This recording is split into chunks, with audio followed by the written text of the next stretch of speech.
As a mom of kids that are Black, I worry about this stuff every single day. From the time they were born, this has been something that as a mom, I've been on my radar.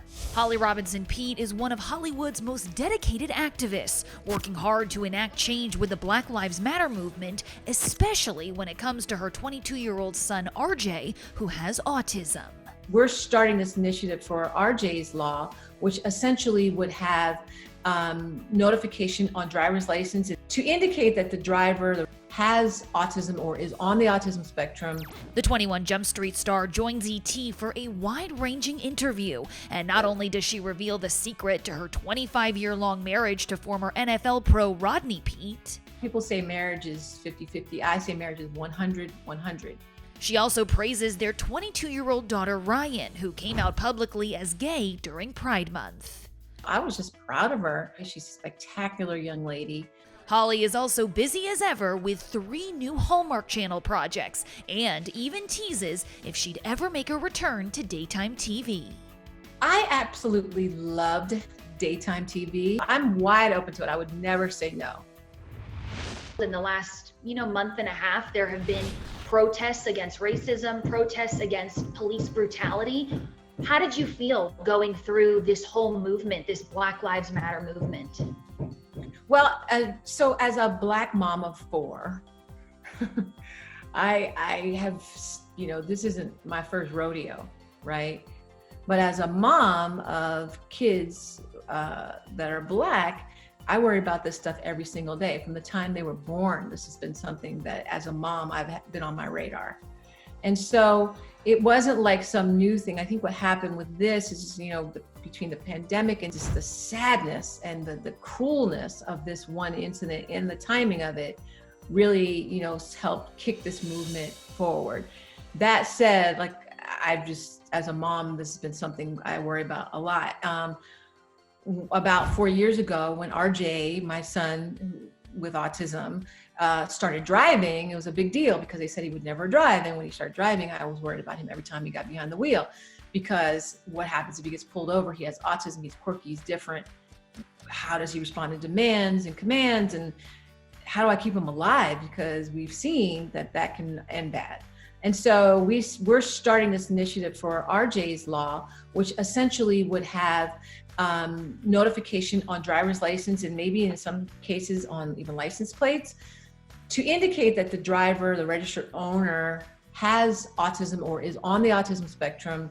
And maybe, just maybe, that will affect the exchange between the officer and the driver. I started talking about this 4 years ago, and there wasn't a whole lot of appetite to hear the conversation then, but I think maybe now, timing is everything. I think we're ready. I think we're more than ready. Yeah. People are, because when I tried to talk about it 4 years ago, people were like, what do you mean? That doesn't happen. He should just say I have autism, and the cop, I'm like, no, it doesn't work like that. If only it was that simple. Yeah, so I'm very, very proud of the concept of RJ's Law, and we're gonna keep moving forward on that. So more about that soon. That's exciting, and truly, thank you for thinking of not only your son, but all the other kids in the world who are going through those similar experiences. I'm curious, what do those conversations look like and sound like if they do happen to, God forbid, get into a confrontation with law enforcement? It look and sound like this: comply, don't talk back, put your hands where they can be seen. Start your phone, definitely always record it, make sure their body cam is on. But this is a lot to ask a child to do. If you're being stopped, it's scary. We've also had former policemen come over to our house and talk to our kids and actually role play and do things like that. And my son just went to Western Bagel this morning. That's like his little thing he loves to go to. And he goes to Western Bagel, and I had to give him a 10-minute rundown, and he was just like, yes mom, this is what I do, that's what I do. And I love it now that they just listen. Right? They used to be like, roll their eyes, like they know, and they know that we're looking out for them. So we need to do things, in honor of our kids, not in memory of them. We don't want something bad to happen to them. My son said to me the other day, Mom, I thought you said if I complied, everything would be okay. George Floyd complied and he died. And so then I'm like, oh, back to the drawing board again, you know? So that's really the biggest issue. Are we really listening to Black moms and Black dads when we're talking about keeping our kids safe? If it was your child and this was happening to your child and it wasn't happening to my child, I would be just as concerned. I'd be out there in these streets. I'd be like, because your child is just as important as my child. Your child's life matters, my child's life matters. So that's the message I think we've been trying to get out there. And I feel like more people are listening, and that's a good thing. We're talking about your kids here. I would love to just shift to you for a second. Being a Black woman in Hollywood, I'm curious if you have a particular memory or an experience where racism really kind of confronted you head on. As far as casting and getting roles, I've been very blessed in that way. I think where I've seen discrimination is just really in the pay. Viola Davis had a viral video about it recently. I have a career that's probably comparable to Meryl Streep, Julianne Moore, Sigourney Weaver. They had the same path as me, and yet I am nowhere near them. Not as far as money, not as far as job opportunities, nowhere close to it. I felt that all the way down to my toenails. I was like, woo, girl, like you ain't never lied. The way Black actresses are paid compared to some other actresses is just, it's unbelievably disproportionate. And so that's just the truth. And I love that Viola said it in the way that she said it, because only Viola could say it that way. And that'd probably be the one area where, you know, I've looked at things and gone, wow, that's kind of not fair. I think nowadays we're really embracing the diversity of who we are as actresses and actors. And so I love seeing so much natural hair and so much, you know, we are not one person. We are not one actor. We are not, you know, as Black people, we are very diverse. The more diverse ways that you see us presented and represented in show business, I think the better you'll get to know who Black people are as a whole. I am my mother's only one. I want to transition a little and talk a little bit about your beautiful family, specifically your daughter Ryan. She posted such a heartfelt coming out story in honor of Pride Month last month. Yeah. I know it's her story to tell, but I'm curious if you would share a little bit maybe about her journey and how you as a parent and how Rodney as a parent have navigated that. You know, all I can do is honor my daughter's truth. And I was really proud of her that she posted that. It's important that we celebrate our kids and love who they love and support what they support. She did it in her own time, in her own way. She's a spectacular young lady. And she felt like she needed to do that. Not everybody does, but she felt like she needed to speak her truth, and I'm just there for her 100%, and her dad as well. And we got amazing responses. And some of our family friends that reached out just really touched us. So I'm just super proud of Ryan, and you know, I want her to just be happy in life. That's all we want for our kids, is just to be happy and feel comfortable in their own skin.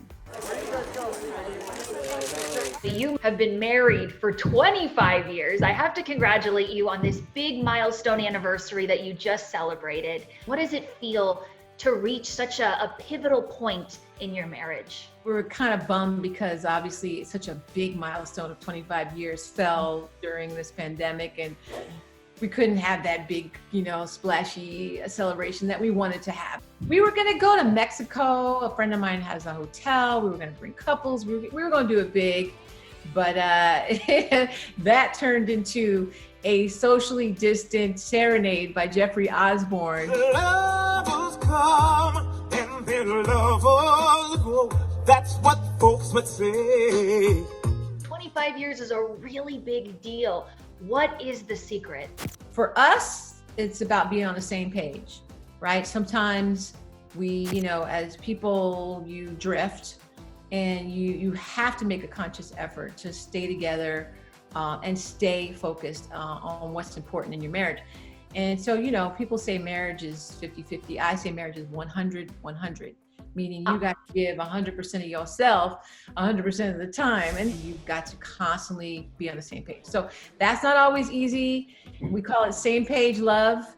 And if you can achieve that, great. I've been really fortunate that, Rodney and I have been able to stay on the same page. Most of our marriage fall off a page here and there. Sometimes we're not even in the same book, but let alone page, chapter. What's an experience that you guys have had in your past where maybe you did fall off and you were on different pages? How do you get through that? We believe and have always believed in therapists and licensed marriage counselors, because let me just tell you, like anything, you need guidance. You're not always going to be in the same place as your husband. You're not always going to, you're not always going to feel like talking about things in a productive way. And I have found over the years that when we get off the page and we sit down with her, she was able to walk us through things that we would not have seen if we were just going back and forth with each other. I have a football player, who retired after 16 years. That brought a whole nother level of, scrutiny on our marriage, because he was used to doing something all his life, and that hits those guys very hard. So that was an issue. Our son's autism was a big issue. How do we process that? There are a lot of things that happened in the course of 25 years that put us at odds with each other. And so we're always going to sit down and figure out what that looks like. And once you do that, if you're both willing to say, hey, we're going to do what it takes to move forward with this, then great. But you got to give yourself that shot. Will you marry me? Yes, I will.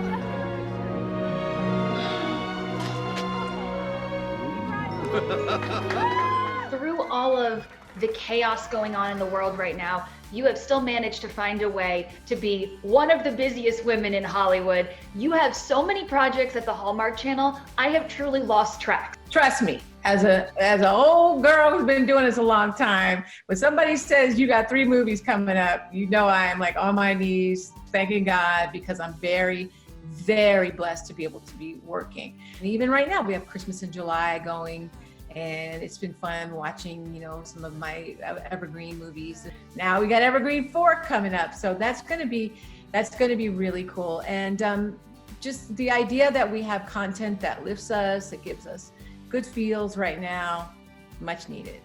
1000%. And some of that content that I especially love is watching you opposite Rick Fox in Morning Show Mysteries. There's a new exhibit at the Science Museum. We should go see it this weekend. That sounds like fun. We are so excited to get back going in the Morning Show Mysteries franchise. Just want to remind everybody that Morning Show Mysteries come from the creative mind of the Renaissance man himself, Al Roker. Not only can he predict the weather, but he can executive produce murder mysteries. This guy and cook and grow a garden, and he's just an awesome guy. He's been a friend for years, and I love working with him. And so Morning Show Mysteries, we're going to pick up where we left off. Billy Blessings is a chef, author, and television personality. And she's super nosy and always he's trying to, get in somebody's Kool-Aid without knowing the flavor. So I love that about her. And a little bit like me, working with Rick is just really, really difficult. Because, when you got to look at Rick Fox all day long. Yeah, how do you do it? How do you cope?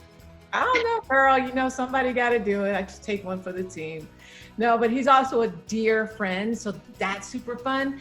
In my humble opinion, there's never enough Holly Robinson Peete on television. So I know you've got your hand in like a million different Hallmark Channel projects, but I do want to ask you, because not one, but 2 seats have now opened up on the daytime talk show, The Real. Would you ever reconsider joining daytime TV again?